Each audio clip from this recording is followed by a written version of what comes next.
I hit the right one. So, Satish Thomas, welcome to the show. We've Good been to see you. live broadcasting here from Business Applications Summit for the past couple of days. Nice. I met you several years ago when you were in a different role. Yes. What were you doing before? I think we met all the way back when I was working on AppSource. Yes, it was AppSource. That was a journey. I think it was about Still a journey with AppSource. 3-4 years ago, we had a little code name for it, and I think as we were talking to early adopter ISVs. Yeah, what was that code name again? Sazapalooza. Yep, Sasapalooza. So we, and I think that's when we met. We had an early preview for partners, and I think you showed up first. Yeah, well, I have all the cuts and scars Yes. of being early adopter on everything you guys launched. But thank you, though. I think that a lot of your feedback made it into the product, so hopefully you can see your fingerprints all over it. Well, I appreciate that. Cool. So from there you moved on. We'll skip to forward to today, because I know you're busy and I don't want to take a lot of your time, but you took over this product called Customer 360 originally. Yeah. And where's that at now? So that is something that we don't talk about the code name anymore. Customer 360, but the official product name is Dynamics 365 Customer Insights. Which was a name used by a previous product, Yes, right? So yes. I think there's been some confusion that Dynamics 365 Customer Insights is now a new product. Yeah. With a similar name to an older one, but Yes. it is a new product. So when you hear it, give it another look, because it's not the same thing you thought. Exactly. So I think this is where naming has always been a problem. yes, and I mean, definitely not something I spend a lot of time on. No.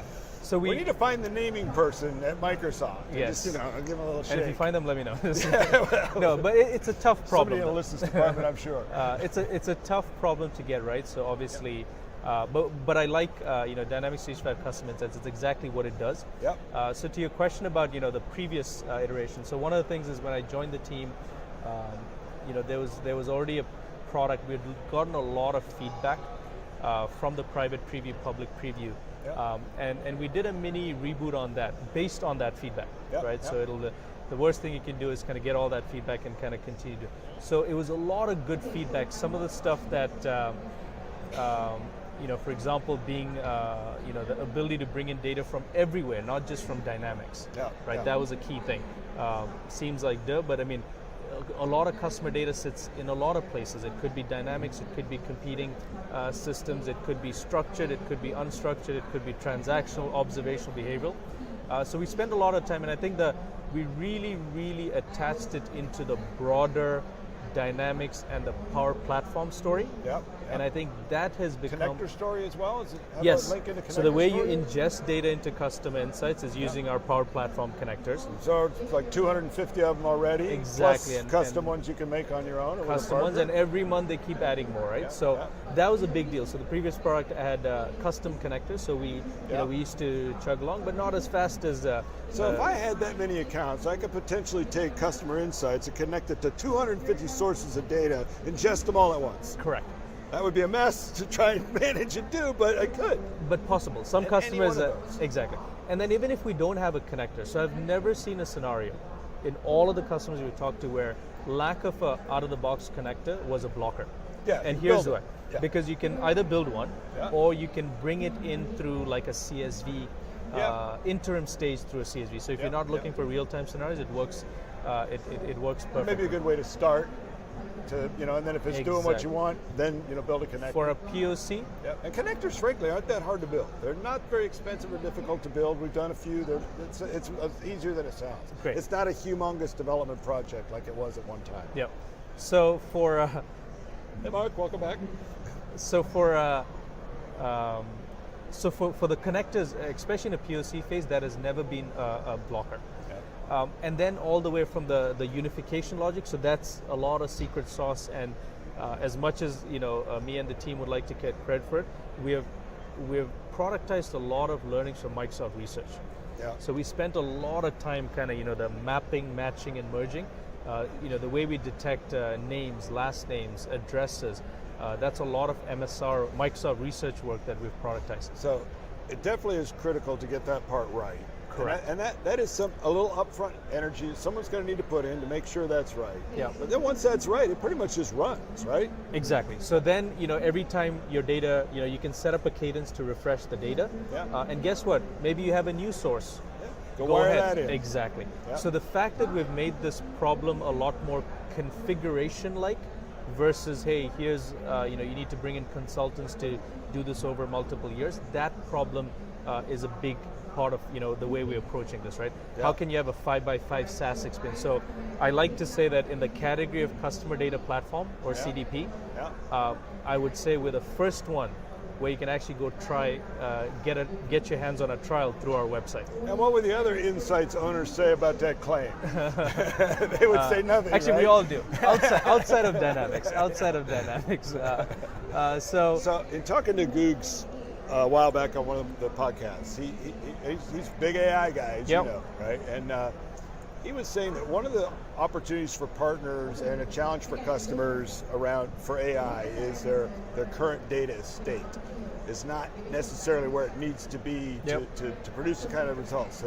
We can get some tremendous insight from data if the data is decent, but if the data is junk, then it won't fix bad data. Yeah.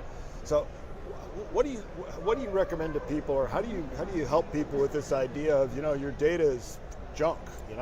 This isn't going to work because step one, right? Yeah. So that's a very, very good point, because I think when we do this thing called EBCs, right? Executive briefings at Microsoft. So one of the things that really, really resonates with customers is the fact that I think of custom insights as the absolute best way for you to shape your customer data and find out how bad it is and make it ready for AI. Yeah.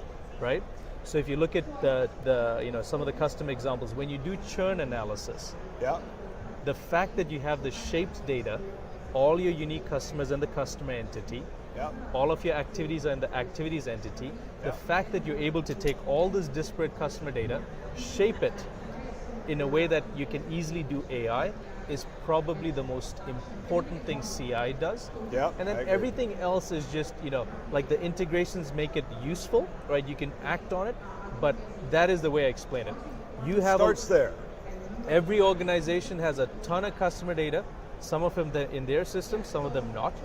Custom Insights provides you a way to ingest it, unify it, and quote unquote shape it in a way that is ready for you to do AI and realize that potential. And beyond that, you guys are actually able to augment that data beyond that with some of the Microsoft assets that are in there to paint like another layer of color on top of that. Correct. Right? So once you unified, at an aggregated level, we can actually enrich that data with proprietary signals like brand affinity and brand interest. So that is, again, data that you didn't have, but at an aggregated level, we can actually enrich it, right? So from a B2C perspective, that's very powerful. We don't have B2B in the product yet. We're working on it for October. Sure. But think about what's possible there, right? So Office graph enrichments. Right? LinkedIn, etc. So that becomes a very powerful story saying, hey, unify your data, shape it, get it ready to go for AI, enrich it with proprietary signals, and then use this to drive business processes, either using the Power Platform products, Dynamics, or whichever other business application you use. So we have a pretty rich AI API story. So does this run on CDS, or does this run on data lakes, or is it both, or what is this? How does this sit technically? So technically behind all of this is a data lake. Okay. And again, this is where it's a SaaS service, so we have our own data lake. But if you had your own Azure tenant, we allow you to put this data into your tenant. So that's pretty powerful, right? If you're an enterprise scenario. So you can use our connectors or APIs, or if you want to, if you're feeling adventurous, you can go directly at the data lake. But however, the unified customer profiles and activities is something that we're going to make natively available in CDS. Gotcha. Right? Are so you working with accelerator teams as well, with syncing up with the accelerator schemas and data models? So so that unified customer entity and activities is going to be something that we provide. And then obviously industry specific accelerators, not at this point, but that's something that you can assume, because like when you talk to a retailer, we will never have all the IP or the schema for retail, but think about it as maybe having a retail 360 where you have the core custom insights product and you have everything else like the schema extensions, out of the box Power BI reports, Power Apps, Flow, like templatizing for an industry versus just giving the product. So lots of work that we could potentially do here. So you mentioned freestanding product. Yeah. It can sit on top of Dynamics. It can sit on top of Power Apps. It can sit on top of whatever you got. Any It other. can sit on top of Oracle.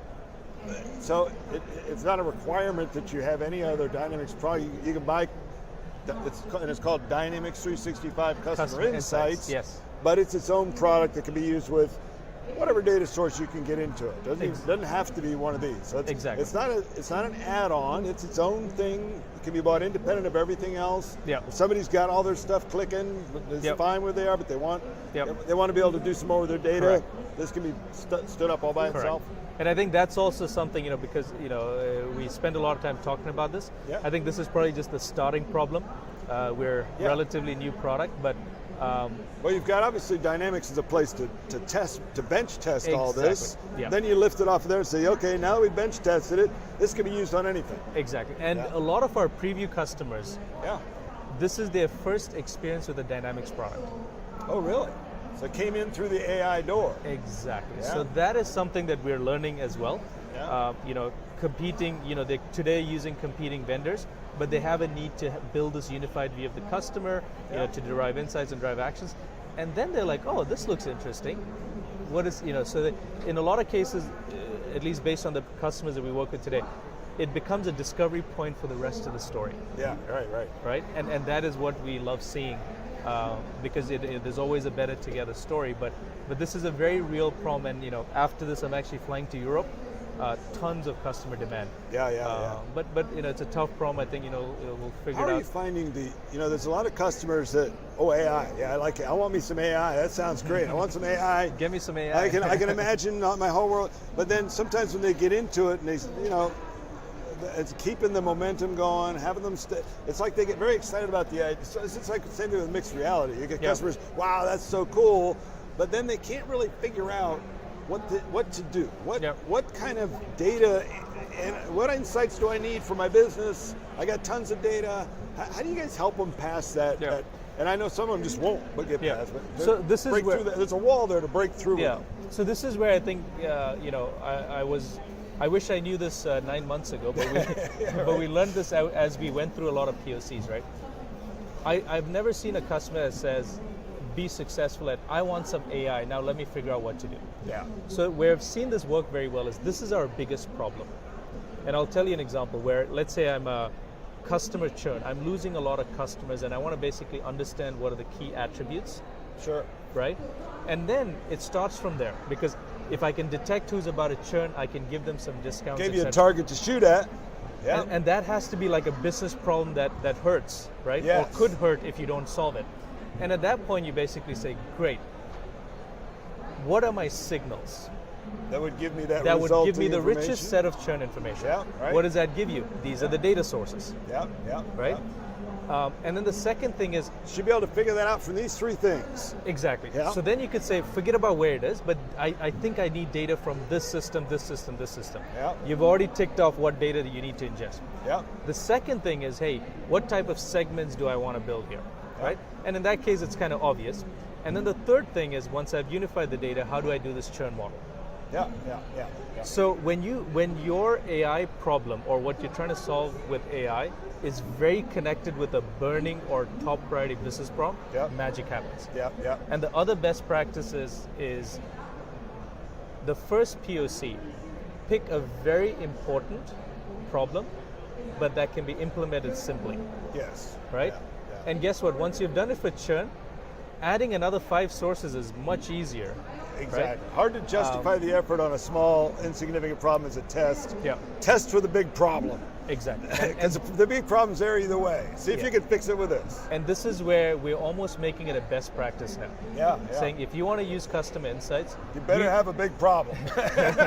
we recommend you have a top priority business problem that we can show It'll be you, valuable to solve.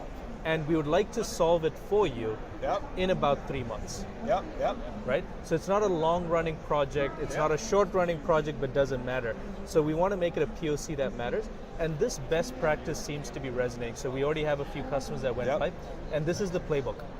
Is this GA yet? Yes. So we went GA April 1st. April 1st, no GA. joke. No joke. No joke. No joke. Right? April 1st. But for the last 6 months we've been working very closely. You know my style. Yeah. Working very closely with some preview customers. So by the time we came GA, Yep. we already had a few customers that we could talk about publicly. Yep. And now it's just been, it's been fun to watch because you and I have been talking about this off and on as you've been working on it and see this thing kind of progress and hit the market.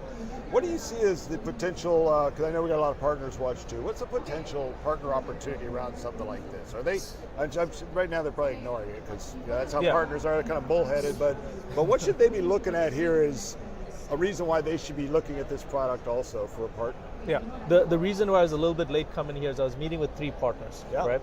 And here's the opportunity. So even though we've made it very configurable and easy as possible, a lot of the bigger customers always ask us saying, hey, is there a partner you can recommend that I can work with, right? Yeah. So that is where, I don't know if you've heard of this, we do this customer insights in a day training around the world. The in a day seems to be a popular thing lately. Every month, right? But think about this, it's powerful. Typically these problems, you couldn't do it in years. So the fact that you can come in with a small data set or relatively smaller data set, you can do AI on top of it, and you can go back to your company with a Power App, a Greeter app, or a Power BI dashboard and orchestration on that unified data, opens their mind and blows it, whichever. If you can do this in a day, imagine. Exactly. Yeah. So from a partner perspective, and a lot of these custom insights in a day are partners. So we did one in London.